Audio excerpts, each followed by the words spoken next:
शुरू की जाए, है ना। तो क्योंकि अधूरी रह गई थी अभी यात्रा, तो उसे पूरा करना है। कहाँ? सिक्किम की राजधानी गंगटोक। यानी यात्रा पूरा करने से मतलब क्या कि क्वेश्चन आंसर अभी तो रह गए हैं ना, जो आपके रिमेनिंग क्वेश्चन आंसर आज वो कंटिन्यू करना था बेटा, और वही करने जा रही हूँ मैं। कि आपको जो समझाया गया था क्वेश्चन 7 तक समझा दिया गया था, क्वेश्चन 8 से, जो कि महत्वपूर्ण है, क्वेश्चन एग्जाम से रिलेटेड है, पूछे भी जाते हैं, क्वेश्चन आंसर एग्जाम में आते हैं, वही है महत्वपूर्ण। और आप लोगों ने कहानी समझी है कि ये क्या है, यात्रा वृत्तांत है, किसमें जो इसकी लेखिका है मधु कांकरिया, जो कि गई थी सिक्किम की राजधानी गंगटोक और अपनी सहेली मणि के साथ गई थी। और जो जितेंद्र नार्गे, उनका जो ड्राइवर और उनका जो गाइड है ना, उसने क्या किया, वहाँ की उनको सारी जानकारियाँ दी, उनको जगह जगह के बारे में बताया, वहाँ की धार्मिकता के बारे में, ऐतिहासिकता के बारे में, भौगोलिक स्थिति के बारे में, जलवायु के बारे में, वहाँ के लोगों के बारे में, जनजीवन के बारे में, जनजातियों के बारे में, वहाँ की सुंदरता के बारे में, है ना। ये सारी जानकारियाँ दी किसने? उनके जितेंद्र नार्गे ने।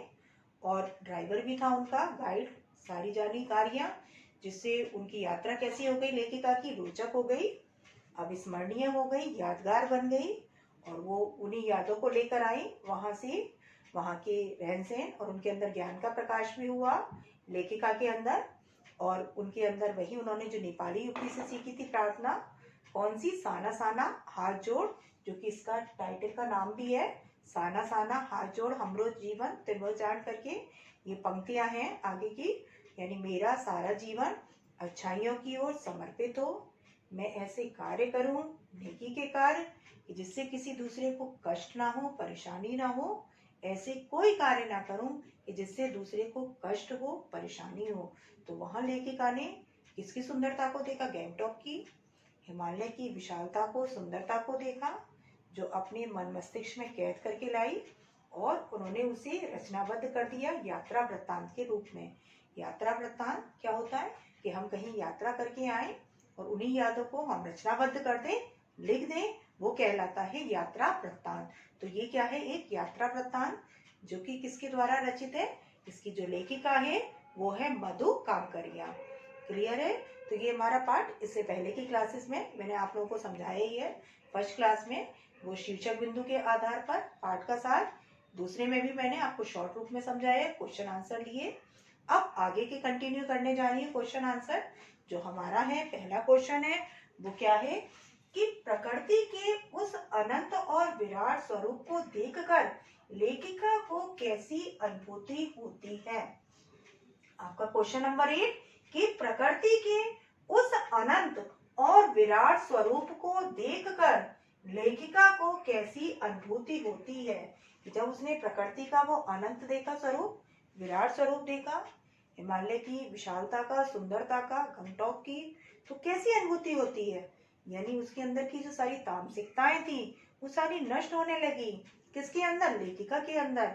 और लेखिका को क्या लगा कि जब उसने देखा पल पल प्रकृति को बदलते हुए देखा, यानी प्रकृति क्या करना चाहती है, हमें जीवन के रहस्यों को समझाना चाहती है, ऐसा उसने महसूस किया, है ना। किसने? लेखिका ने। और उसके अंदर की सारी तामसिकताएं क्या हो गई? नष्ट हो गई, और ज्ञान का प्रकाश हुआ, और उसी सौंदर्य को बहुत समय तक देखती रही। उस सौंदर्य के आगे लेखिका को अपना जो अस्तित्व था निरर्थक लग रहा था, अपने आप को बहुत तुच्छ महसूस कर रही थी। कौन? लेखिका।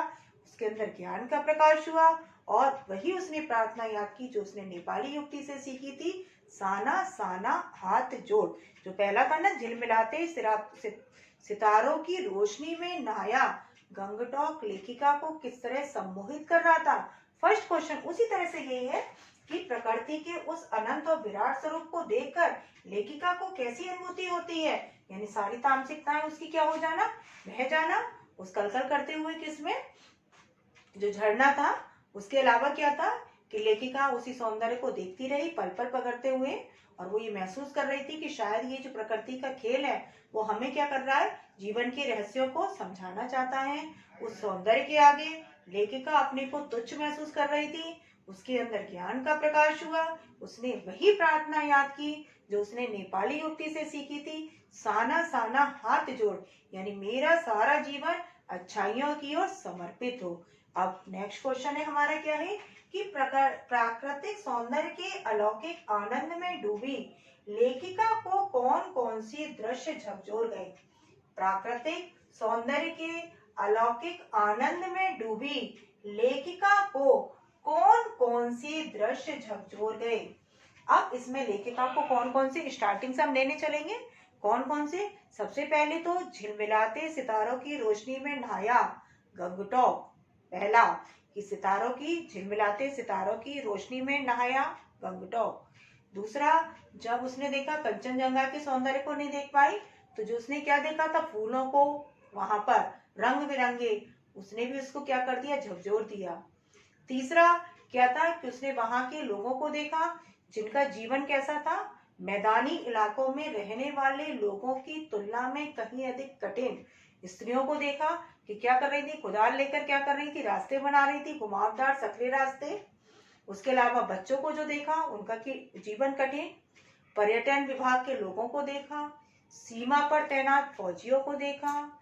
उसके अलावा क्या था कि उसने जो देखा, क्या देखा कि जो तिस्ता नदी के सौंदर्य को, उसके अलावा क्या था कि सेवन सिस्टर वाटरफॉल, और उसमें उसको लग रहा था कि उसकी सारी तामसिकताएं क्या है, बह रही हैं, अपने को तुच्छ महसूस कर रही थी। तो ये सारे दृश्य ने क्या किया, उसको झकझोर दिया। किसको, लेखिका सिक्किमी युवती से जब उसने पूछा था परिचय, तो उसने क्या कहकर परिचय दिया कि मैं इंडियन हूँ, ये कहकर। तो ये सारे दृश्यों ने उसको क्या किया था, लेखिका को झकझोर दिया। तो प्राकृतिक सौंदर्य के अलौकिक आनंद में डूबी लेखिका को कौन कौन से दृश्य झकझोर गए, यानी पहला झिलमिलाते सितारों की रोशनी में नहाया हुआ गंगटोक। दूसरा क्या था कि लेखिका को कि उसने जो फूल देखे, रोडोडेंड्रोप्रियता घाटी को देखा, फूलों से लदी हुई। उसके अलावा उसने क्या देखा कि कबीलोंग स्टॉक जगह, कुटिया, धर्मचक्र।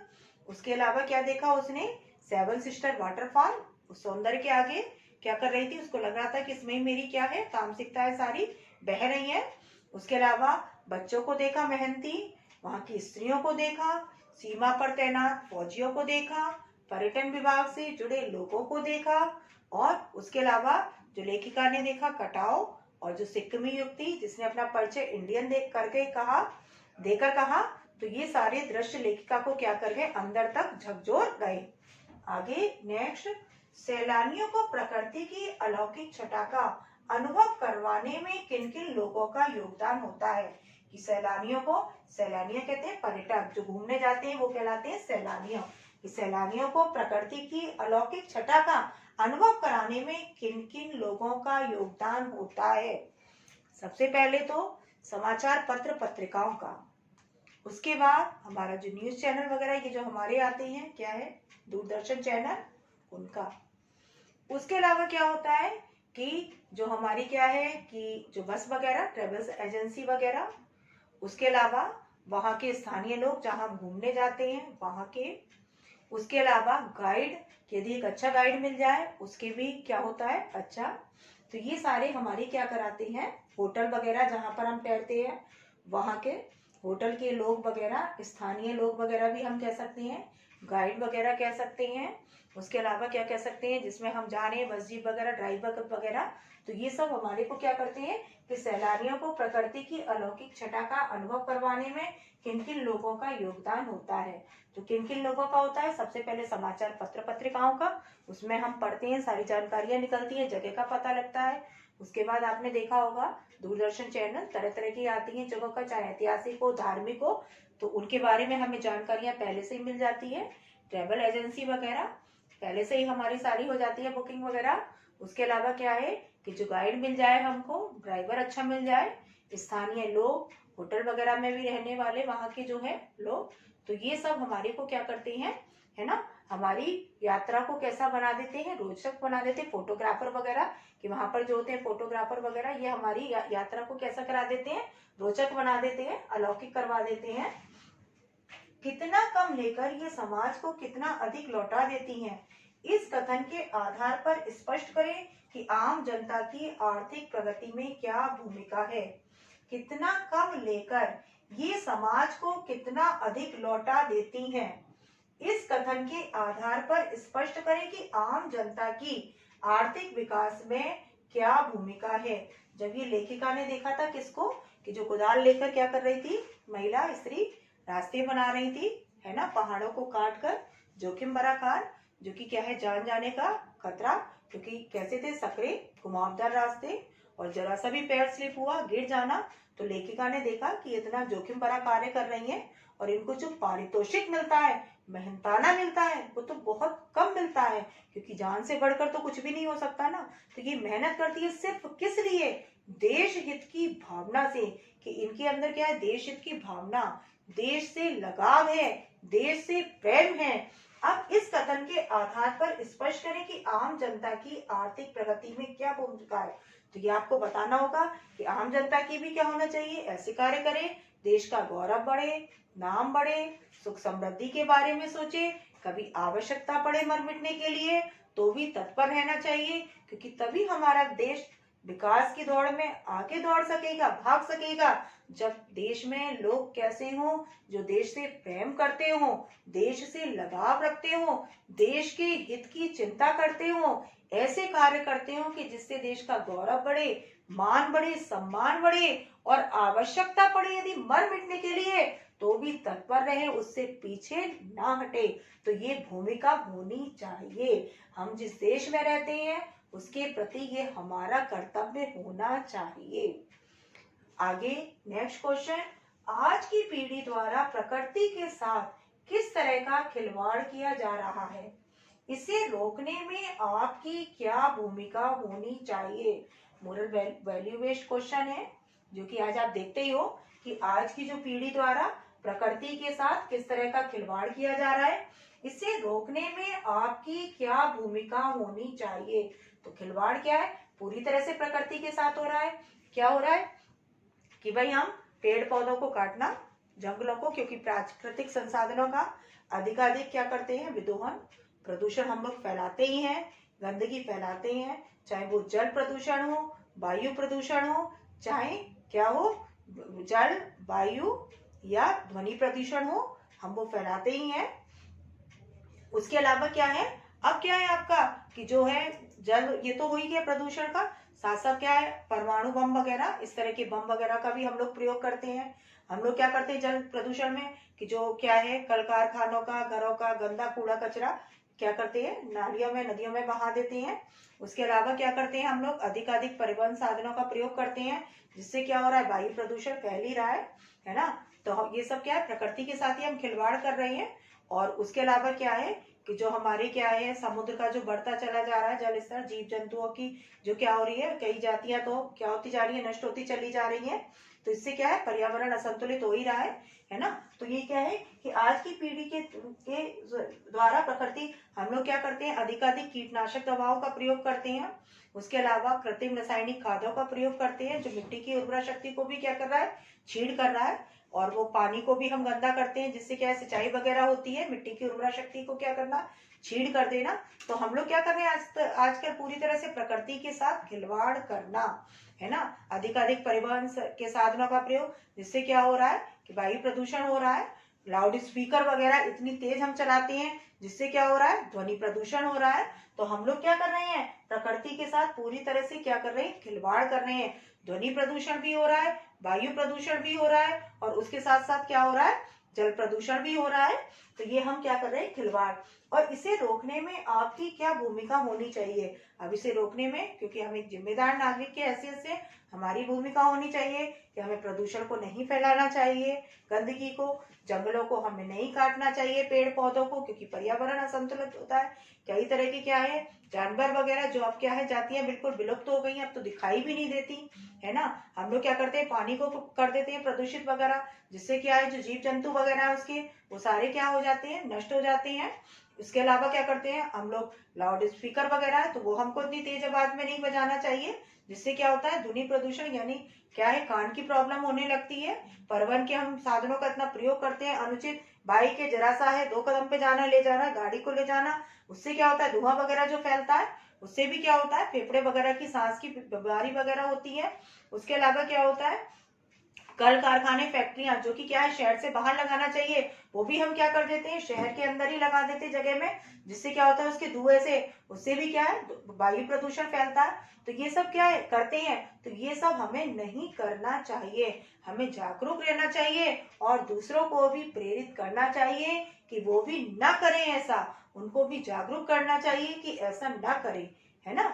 अब आगे नेक्स्ट क्वेश्चन क्या है कि प्रदूषण के कारण स्नोफॉल में कमी का जिक्र किया गया है, प्रदूषण के और कौन कौन से दुष्परिणाम सामने आए हैं लिखिए। कि प्रदूषण के कारण स्नोफॉल में कमी का जिक्र किया गया है, वहां थी ना जब लायू गई थी तो वहां के लोगों ने बताया था, लेखिका तो ये सोच के गई थी कि यहाँ पर उसको बर्फ मिलेगी, लेकिन वहां के लोगों ने बताया प्रदूषण के कारण क्या है स्नोफॉल में कमी। अब प्रदूषण के और कौन कौन से दुष्परिणाम सामने आए हैं जिक्र कीजिए। प्रदूषण के कारण स्नोफॉल में कमी का जिक्र किया गया है, प्रदूषण के यानी एक तो प्रदूषण का जो वो बताया स्नोफॉल में कमी हो गई कि अब क्या है बर्फ कम गिरती है क्योंकि तापमान गर्म, तापमान गर्म होगा क्योंकि आप लोगों ने देखा होगा महीने पहले क्या था 4 महीने गर्मी 4 महीने सर्दी 4 महीने बरसात, लेकिन अब ऐसा नहीं है, अब तो गर्मी अधिक सर्दी तो पड़ती क्या एक ही महीने की मुश्किल से, कई बार तो वो भी नहीं पड़ती है, आपने देखा होगा। तो मौसम में क्या है गर्म, तापमान का गर्म होना, तो क्या हुई है जिसके कारण स्नोफॉल में कमी आई है, और जो स्नोफॉल भी होती है गिरी होती है वो भी क्या होने लगती है पिघलने लगती है। तो अब क्या है जब पिघली तो सबसे पहले तो क्या है कि प्रदूषण के दुष्परिणाम क्या है कि सबसे पहले तो ओजोन परत जो हमारी क्या है रक्षा करती है सूर्य की हानिकारक किरण है पैरागोनिक, कि सूर्य की हानिकारक जो किरण है पैरागोनिक उससे हमारी रक्षा करती है ओजोन परत। प्रदूषण के कारण उस ओजोन परत में छिद्र हो जाना जिससे तरह तरह की जानलेवा बीमारी असाध्य रोग हमको हो जाना। उसके अलावा क्या है कि प्रदूषण के कारण हमें क्या है फेफड़ों वगैरह की बीमारी वगैरह हो जाती है, हमें कान वगैरह की प्रॉब्लम, ध्वनि प्रदूषण से क्या होता है कान वगैरह की प्रॉब्लम होने लगती है, सुनने वगैरह में हमें दिक्कत होने लगती है ना, जैसा आप सुनेंगे फिर हम धीरा नहीं सुन पाते तो हमको क्या होने लगती है ध्वनि की भी होने लगती है। उसके अलावा क्या है कि वायु में तो हो ही रहा है क्योंकि हम परिवहन संचार साधनों का प्रयोग करते हैं, तो क्या है वायु प्रदूषण हो रहा है जिससे क्या है हमारे फेफड़े वगैरह जो असाध्य बीमारियां होना। उसके अलावा क्या है कि हमारा समुद्र का स्तर क्योंकि बर्फ पिघलती चली जा रही है तो क्या है समुद्र का स्तर बढ़ता चला जा रहा है, उससे क्या होता जा रहा है समुद्र तल बढ़ता चला जा रहा है। अब वो भी क्या है हमारे प्रदूषण का दुष्परिणाम है। और उसके अलावा जो हमारी आगे है हम लोग मिट्टी को प्रदूषित कर रहे हैं जिससे क्या है उर्वरा शक्ति क्षीण हो जाने से क्या है जो फसल वगैरह है उसमें भी क्या है कि कम होना पैदावार वगैरह होना।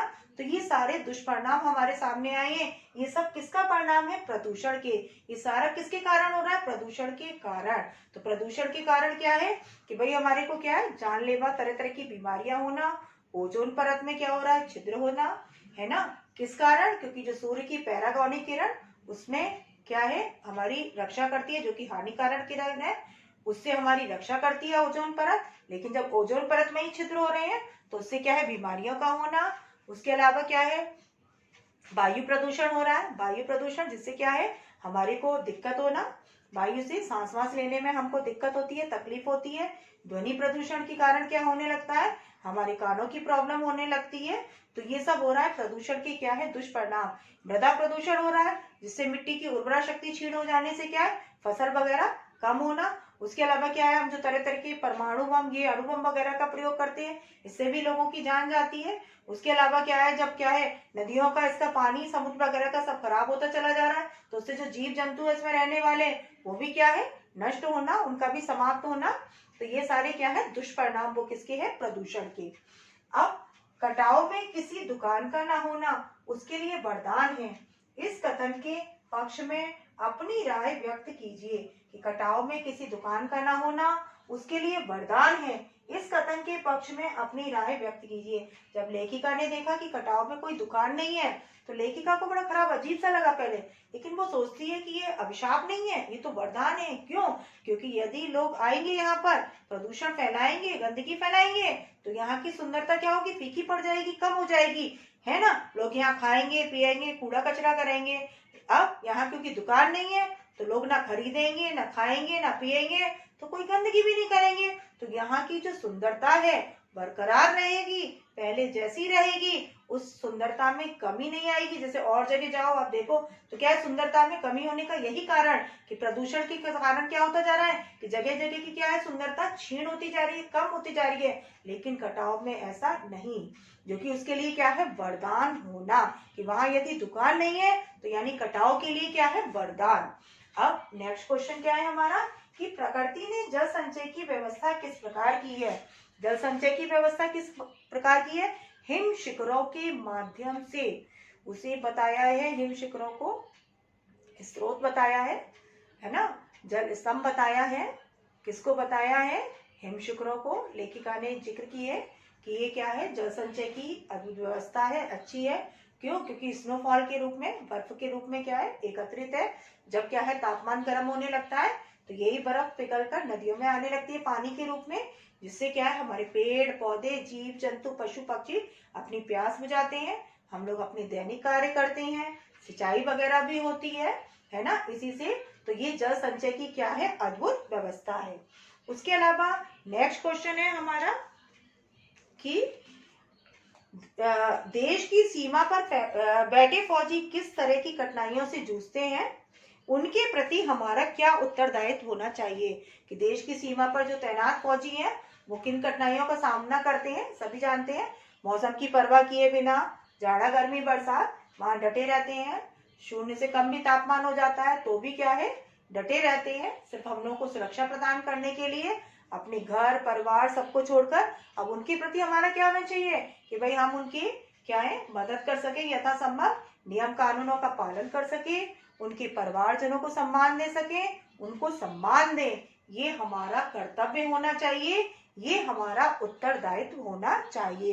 तो ये है बेटा आप लोगों के क्वेश्चन। आज यात्रा आपकी पूरी भी हो गई।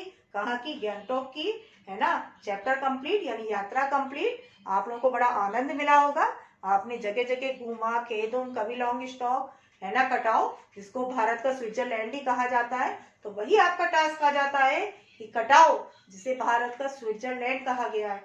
आप भी किसी स्थान पर गए होंगे घूमने के लिए, तो आपने कोई ऐसा देखा जगह जिसने आपको अधिक प्रभावित किया हो, सर्वाधिक सम्मोहित किया हो। जैसे लेखिका को था कि जब वहां गई लेखिका कटाओ पर, जब उसने बर्फ देखी वहां पर तो बहुत उसको आनंद की अनुभूति मिली, है ना। तो वही जहां आप गए हो तो वहां आपने कोई पर्टिकुलर ऐसी जगह देखी हो कि जिसे देखकर आपको बहुत अधिक आनंद की अनुभूति हो, उस दृश्य ने आपको सर्वाधिक सम्मोहित किया हो उस जगह का। जैसे आप इलाहाबाद आते हैं तो कोई एक जगह पर्टिकुलर कि जो जगह आपको सर्वाधिक अच्छी लगी हो, वैसे ही है कि आप जिस जगह घूमने गए हो तो वहां की किस जगह ने आपको सर्वाधिक सम्मोहित किया, प्रभावित किया। ये आपका टास्क है, कमेंट सेक्शन में देना है। उसके अलावा एक और है क्वेश्चन जो अक्सर एग्जाम में आता है कि साना साना हाथ जोड़ी पाठ के आधार पर कि मेरे लिए यह यात्रा एक खोज यात्रा थी, लेखिका ने ऐसा क्यों कहा है। कि मेरे लिए इस पाठ के आधार पर आप बताइए, साना साना पाठ के आधार पर आपको बताना है कि लेखिका ने ऐसा क्यों कहा है कि मेरे लिए यह यात्रा एक खोज यात्रा थी। कि मेरे लिए यह यात्रा एक खोज यात्रा थी। तो आप लोगों को बेटा निश्चित रूप से चैप्टर अच्छा लगा होगा, समझ में भी आया होगा बेटा। तो ये क्लास बेटा यही कंप्लीट, चैप्टर यही कंप्लीट, यात्रा पूरी होती है आज हमारी गैंगटॉक की। नेक्स्ट चैप्टर में फिर मिलेंगे, तब तक के लिए वेट करो बेटा। थैंक यू बेटा।